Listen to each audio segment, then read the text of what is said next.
یو محترم پوښتنه کړې ده، وایي که چیرې په یو سبب باندې د یو شخص څخه د سهار سنت قضا سي، نو د دغه سنتو قضا ورباندې شته که نسته؟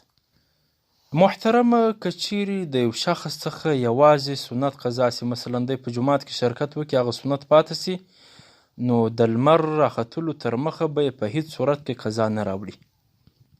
او بل صورت یې دا دی، که چیرې د یو شخص څخه د سهار فرض و سنت دواړه قضا سي، نو د لمر راختلو وروسته بیا تر زواله پورې به فرض او سنت دواړه یو ځای راوګرځوي.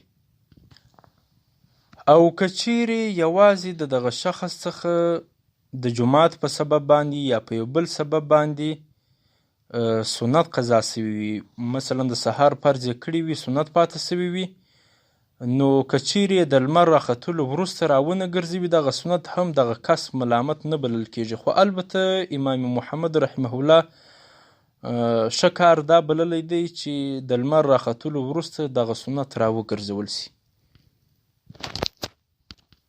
خو که راونه ګرځول سي هم پروا نه کوي.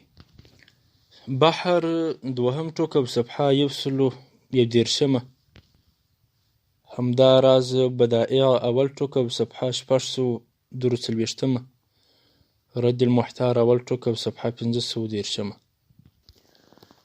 او مجموعة الفتاوى دوهم ټوک او صفحه 122.